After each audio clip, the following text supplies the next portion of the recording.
Welcome to Truth and Company Boxing Podcast for another segment of 20 random questions. I'm your host, John the Truth Dioria, and tonight's guest is former female heavyweight world champion and now current light heavyweight world champion, all the way from New Zealand, the smiling assassin, Lani Daniels. How you doing, Lani? Hey, I'm good, thank you. Thanks. That was a lot. That was a lot to remember to say. Yeah. You're getting a bit tongue twisted there. You had to take a bit of a breather. Well, I'm glad that you were able to come on. For the people that don't understand right now, I'm in Minnesota in the United States. You're in New Zealand. We're like 15 hours difference. This is actually coming in, so I'm hoping that the connection will stay strong throughout the interview. So right now, you don't have a fight coming up, but you're just staying in shape, but you're thinking about or talking about possibly dropping a weight class, right? Yeah. So that's the goal. So the ultimate goal that me and my coach kind of had set out was to chase after the super middleweight category, and naturally that's more my natural weight. But I get a bit humbugging when I'm not training. I'm eating, and hence I was up in the. So you're doing the unconventional way. Most guys start at a lower weight. They win titles and then they move up through the years to different higher weight classes. You won a heavyweight world title, went down to light heavyweight, and now you're trying to go down to middleweight. Yeah, super middleweight is my ideal, but I think once I probably get to super middle, I'll probably look at going down to middleweight. Well, before I had my big break, I was fighting at middleweight, so it's not like I can't. Yeah, but if you win a world title there, you'll have to be in the history books, I would think, right? Has anybody ever done that? To be honest, I don't know. I wouldn't think so, because normally most heavyweights don't win world titles and then drop 2 weight classes and win world. They do it the other way around. So you might be the first one in history to do it. Oh yeah, well yeah, but back to front, eh? It's kind of cool now that you brought it to my attention. Yeah. So listen, are you ready for these random 20 questions? Yeah, I'm quite curious to see actually what they are. It feels like a workout in itself. Okay. All right. Question 1, just so some of the fans learn a little bit about your background, not necessarily the boxing, but like your family life, your siblings, how it is to grow up in New Zealand. Question 1, tell me about your background and your upbringing a little bit. So I'm one of 9 children. I was born and raised out in the country in a small place called Pipiwai. I was brought up in the Church of Jesus Christ of Latter-day Saints, which is something that's still quite close with my family. I'm a Māori. I'm not sure if many people know what Māoris are, but they are the indigenous people of New Zealand, and I was brought up quite strongly in my culture. I had an awesome upbringing. Whoever was the oldest sibling in the house at the time was the boss. My parents both were hard workers, and I think the example kind of rubbed off on us as kids because we're doing all right. Okay, so now you mentioned that you're of 9 kids. So are any of the other siblings, are they athletes as well, or professional athletes? No. They're not too bad at sports. I suppose it's more the discipline side of things and distractions. They haven't really focused in on a sport as such. I have had a boxing fight. So when I first turned pro and was fighting for the New Zealand titles, I did headline the card with my brother and sister on it as well. So they did box a little bit. Yes, yeah. So my family, we were actually brought up playing basketball. So basketball was kind of like our family sport, and would play summer league and winter league, which is pretty much have a team with just us siblings and my mum and dad. Okay. And we'll do that weekly. So that was kind of our jam growing up, was basketball. And then I started boxing when I was about 24. Okay, and that's what I was just going to get into next. Question 2, how did you get involved in the sport of boxing? It was purely around my weight management plan. It was all about just trying to get fit and healthy, and boxing seemed to just capture my eye and help keep me fit and focused, I suppose. And the lifestyle I was living at the time didn't quite align with that of a boxing champion. But boxing, just everything about boxing captivated me, and it was enough to help me change direction in my life for the better, I suppose. But I guess my question is, so you went into it to better yourself physically and mentally, but at the time it wasn't to like get in the fights or get in the ring, and now you've won 2 world titles. So how does it go from just I want to get into shape to I've won 2 world titles? I had this epiphany this one time where I was watching the 2014 Commonwealth Games, I think it was. I could barely throw a jab, but I saw Savannah Marshall fighting in the final, and I was thinking, "Oh man, she's like the world champion. I reckon I could beat her." Like that's what I was actually thinking, and I honestly couldn't even throw a jab, but I just felt so. It felt like an epiphany, and it felt like it was just something I was meant to do, and it felt so real at the time. That it just kept pulling me back to the sport. So I've been quite a yo-yo throughout my career, and I'd go hard out, full OCD with the sport, and give it all the respect I could when I get into it, and then I'd quite easily be distracted and fall off the bandwagon, and then put weight on and kind of not align with being a champion again. So yeah, I think it's just something I feel now that I've grown older and a bit more mature. I feel like it's something that I was born to do, and I guess that's for me what helps me keep chugging along, because it's a pretty tough sport. It's pretty tough. I agree with you. Question 3, do you have any hobbies outside the sport of boxing? I'd like to say I like skateboarding, but I kind of wouldn't really try that now, just because my bones aren't as they're getting a bit older, and I don't think they'll be as be able to recover if I was to slip off. I love basketball. I love just hanging out with my family. Oh, I'm not the best, but I do like doing burnouts. We own a burnout pad in our backyard, and we do burnouts in the cars. And that's what I bought with my last fight purse, was a burnout hack. A burnout car that we can just do skids in. Oh wow, okay. That's interesting. Yeah. All right, question 4. Do you have any boxing superstitions? No, I don't. Like I try not to. Okay. I know my coach and stuff has superstitions about touching the world title belt, and it's a no-go if it's not yours. Like I wasn't allowed to touch it. Personally, I didn't really.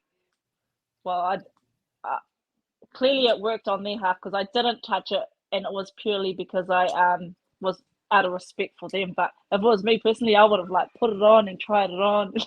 But it's like my coach and stuff, and I do that out of respect for them, is that I won't touch the belt if it's not mine. Okay. Question 5. What is something that your boxing fans don't know about you? I got my tooth knocked out from an elbow when I played basketball, my front tooth, and I put it back in and it reattached. Yeah, my front tooth got elbowed out in basketball, and then I put it back in and it reattached. Okay, that's interesting. I've never heard that before. Yeah, well, that's a random one that just popped up in my head. All right. And that's why I ask it, because you just never know what you guys are going to come up with when I throw that question out there. All right, question 6. Who is someone in your life that has inspired you outside the sport of boxing? Outside. I'd have to say my mum my dad and my sister. I've had three. Like they're my biggest inspirations, and they like if I could be more like them, I'd be happy because each of them have qualities that I think would make me a better person if I strive to be like them more. Okay. And now, do you only have one sister? No, I've got four. I've got four Okay. Well, sisters, four brothers. yeah, but you All said my my mother. sisters You said and my one mother, my sister. father, and my sister. So I was like, which Well, sister? I suppose it was my sister that actually introduced me to the sport of boxing. So she did a fight for life, and she entered it. And yeah, she's just been my example. So she like she's a nurse and a lawyer outside of, or like got her law degree outside of work, and she's just a real all rounder good person, real loyal, and has all of our siblings back. She looks after us, looks after my parents, and makes sure we're all okay. But all my siblings actually we're quite a tight knit family. Like all of us, it's quite hard to actually just pick Okay. one. But I tend to always point out my sister. But I just like to acknowledge um, her being there for me when I really needed, and giving boxing a go, because I doubt if she didn't do it, I would have never got into it probably. Okay. Question 7. How has boxing affected your life in a positive manner and in a negative manner? Positive manner. I just feel it's made me healthier, like mentally, physically, spiritually, emotionally, socially. Like I think just everything to do with life, it's improved, helped me improve it. Um, I think the negative thing for me would be fight camps, in the sense like they're really, really good, and I love my fight camp family. But I do miss my family, and I live about 3 hours away. So when I go into fight camp, it's purely fight camp, and I cut that connection face to face. I do have the odd occasion, like on with social media and stuff, but it's not the same. Like we are quite family orientated, and our family's quite close, so I just feel like I miss out on lots of family things. Okay. All right. Question 8. What animal best fits your personality? Oh, what animal? Oh, this is a tricky one. A lion? Probably not. I actually reckon maybe a kitten. I don't know. People just watched you win a world title. That wasn't no kitten in that ring. I, I don't know. I think I'd be a transformer animal, one that chops and changes. Okay. What's a what's an animal that can like camouflage? Like a chameleon? Yes, chameleon. Like that. That's what I would be. Okay. I'll adapt to survive. There you go. All right. Question 9. If you could be any flower, what flower would you be? A flower.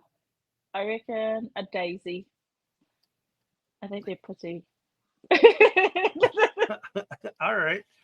Question 10. Who are some of the musical artists that you listen to when you train? Prince Tuitika,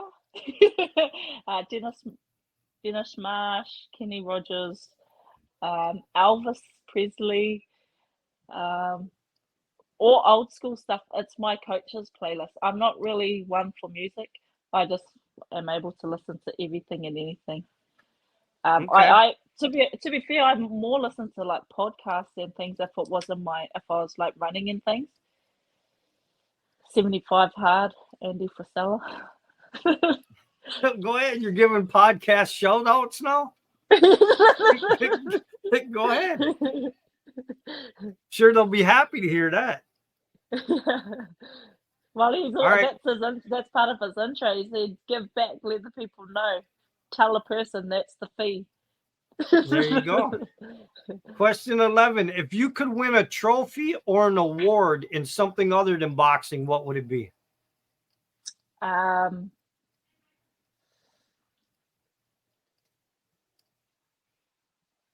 I reckon trophy or award, other than that's quite tricky. Uh, number one auntie.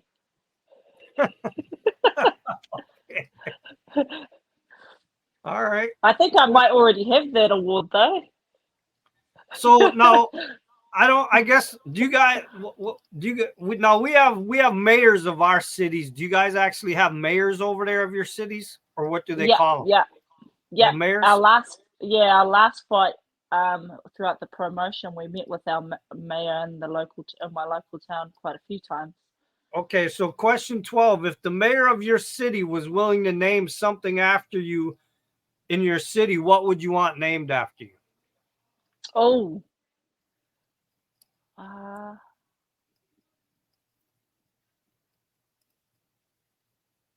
oh, maybe a tree.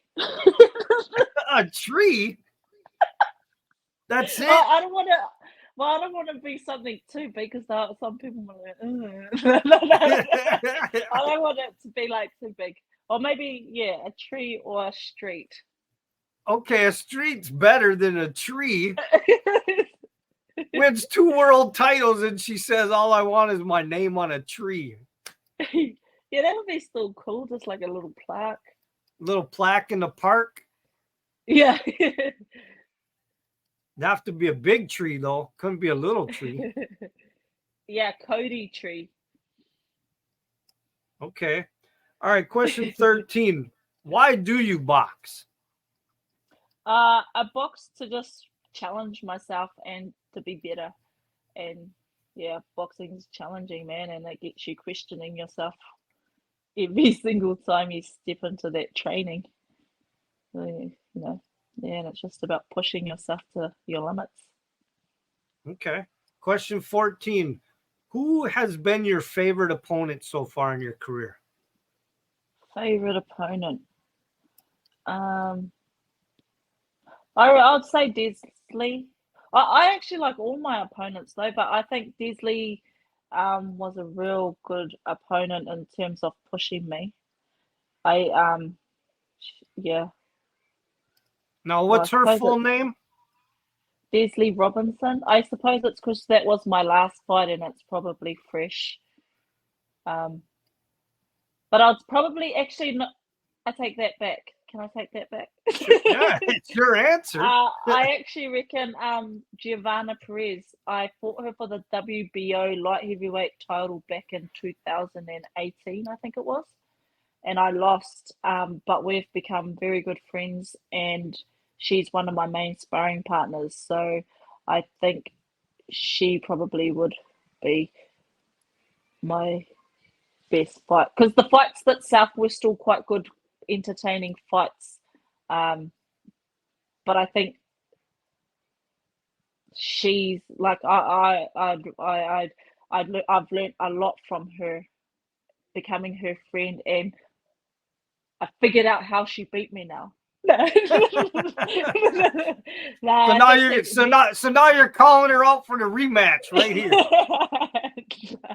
I think we're too good mates for a rematch now, and I won't be able to live with myself if I lost to her again. Well, you know what they say, you can always do round 13 in the gym. Yeah, well, we do. It's like she would be my toughest sparring too. Like it's real good. It's as if we are doing round 13. Okay. We leave it all in there. All right, question 15. Can you tell me an interesting story so far out of your boxing career? Interesting story. Ooh.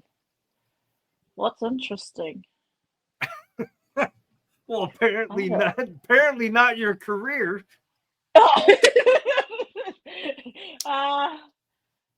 Well, any interesting story out of your career that just comes to mind? Maybe something the fans wouldn't even know.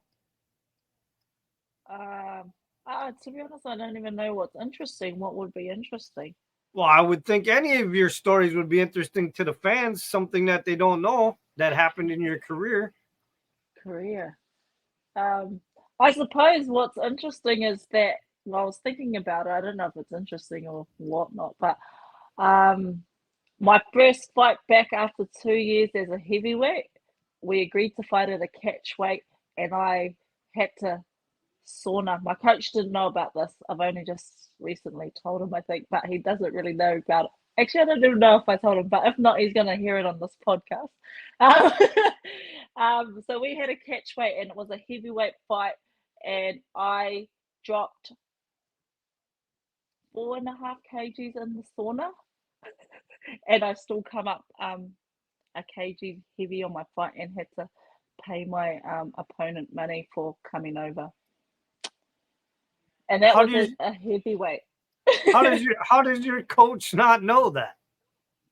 My coach, how did he not? Well, because I hit it. I hit it because I was embarrassed because I should have been on weight. But I guess that was just my own doing. Did you win? Yeah. Okay. Yeah. See, So, but now yeah. if you tell him that now, it's not as bad because you won the fight. If you would have lost the fight and you would have found that out now, see that would have made a difference. Yeah, that wouldn't have even been a conversation or an interesting fact. No. All right, question 16. Who was the hardest puncher you've ever faced in the ring in a fight or sparring? Oh, I would have to say Giovanna Perez, and it's probably because her punches were probably the one that's connected. I think in my fight would be Giovanna Perez, or in sparring, and they were size 16 gloves, will be Lani. She's a Tongan. I think she is a middleweight now. She had a few heavyweight fights, but in sparring for bigger sparring gloves, her hit was pretty strong. Okay. But yeah, I think Giovanna Perez had a pretty it made me actually think, wow. I have been dropped actually. I've been dropped from an Australian girl in the amateurs, but I didn't think it was hard, but it was hard enough because it was all so fast. It all happened so fast, so I just remember the ref counting. Okay. So it must have been a hard punch. Yeah, because maybe it knocked you out for a split second. Yeah. I think she was the 69 kg Australian champion. Okay. All right, question 17. So how did you celebrate winning your first heavyweight world title? What did I do? Oh, I went to downtown Auckland and we went to the viaduct and I had I went with all my friends and family and I just had orange juice and some wedges and they were all just celebrating at the nightclub bar. And you just But sat to be there and honest, drank. You yeah, sat there and drank orange juice. yeah. But I was tired and I actually wanted to go home, but everybody wanted to celebrate me and I hadn't seen everyone for ages, so I did that. But another cool thing about when I won my heavyweight title was my small rural community put on a homecoming parade, and I got brought back in on tractors with my belt, and a few of the local schools turned up. A few hundred people turned up, and we had a porphyry, which is like our cultural welcome back onto our marae, which is like a meeting house that we have here in New Zealand. And we had a big porphyry and we had just a big fun celebration day. And that was real cool. And my coaches and his partner come up for that, which was real nice because they'd never been to my hometown before. It's not even a town. There's no shops or anything. It's quite small. It's about 35-40 minutes to the local town. So Wow. yeah, it was real cool. I think there might be footage on the internet if you look up Lani Daniels homecoming. Nice. Nice. All right. Well, yeah, everybody just heard that. She's promoting videos too. So go check out her fights and go check out her videos. All right. Question 18. Do you have any traditions in your family? Traditions, church on Sunday. So I was born and bred. My dad's the local bishop in our little meeting place. So regardless of what you've been up to or what you're getting up to, church is 10 o'clock Sunday, and if you're at home, everyone goes to church. So if you don't want to go to church and you've had a big night, you just go home at 10 past 10 and you'll be right. Now, what about any cultural traditions? Do you guys have any cultural traditions? We do family prayer every night, both in our native tongue and English, and we do gratitude, family gratitude, where everybody in the room goes around and says what they're grateful for in that day. Cultural traditions, we bless our food. We When we do introductions, we introduce ourselves, where we're from, and we identify ourselves through landmarks. So we share what our local mountain, our river, and our meeting house is, so that it's a way of connecting and people can connect.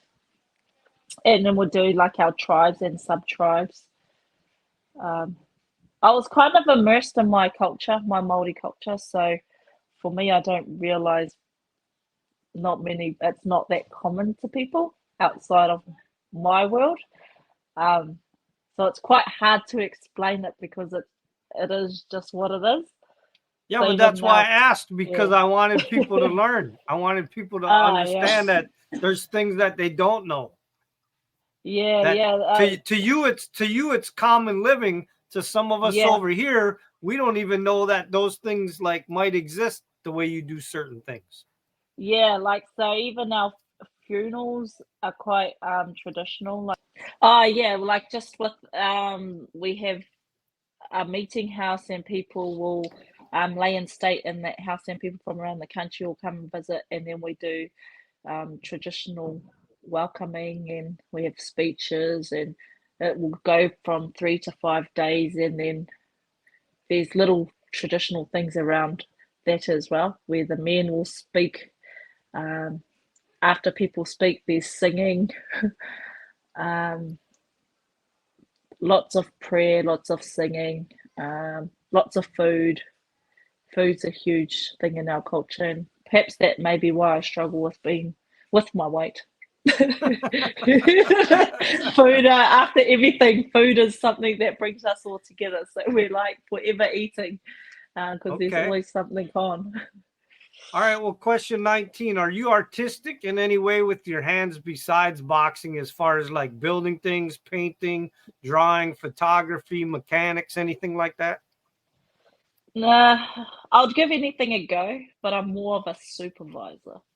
Well, my family actually wanted to change my name from the Smiling Assassin to the Initiator, because I tend to get everybody moving to do whatever needs to be done, and then I am not there to be seen to be doing it. But it's because I'm like organizing everybody to do this, do that.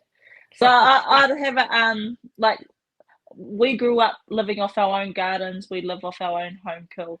So like, I'm able to do kill a sheep or cow and help skin it and things like that. Like, I don't know if that's counted. Yeah, no, that counts. Trust me, there ain't a lot of people that just go around and can skin sheep and kill animals and skin them. And yeah, that's Yeah, so like that's how I was brought up. So all of that stuff's kind of like normal to me. okay. And then we also grew up with football fields of potatoes and veggies, which I hated it. Like, so growing up as kids, so phones and stuff weren't really a thing back then. They hadn't quite been invented, and so would be out doing the gardens. I hated it as a kid. I don't mind it now, but as a kid, I just wanted to play. Okay. All right. Question 20. If you could sit down and have a conversation with any world champion to pick their Who brain, would who it would it be? be? I reckon Sugar Ray Leonard. I think it would be quite interesting, and he's quite well spoken. I think Tyson's cool, but I already listened to everything, so I don't know if it would be. He seems like what he would be on YouTube, like what he would be in human. So I feel like I know him. Like we've already had that sit down. Okay. Because I've listened to so much of his stuff, but there's not that much stuff on Sugar Hot Ray. boxing with Mike Tyson? Yeah. And I just think with Mike Tyson, what you see is what you get. So I think I don't know, I listen to it so much, yeah, it just feels like it's already happened. Okay. Well, listen, I appreciate you taking time out and coming on and doing the random 20 questions. I hope you had fun You're doing welcome. them. Yeah, it was quite interesting. Thank you. So if you Thanks got for having me. anything to say to you, if you want to say anything to your sponsors or your fans, go ahead. Oh yeah, just massive shout out to everybody that's been following my journey and supporting me along the way. It's especially over this past year, it's been quite overwhelming with the amount of support that I've received. To all the people who sponsor me, I can't even name you all one by one. There's just been so many people giving me things and stuff like that without wanting the recognition. So you know who you are. Thank you very much. And if there's anybody else out there that wants to sponsor me, just flick me a DM. All right, hold on. And with that, the truth has spoken. The truth is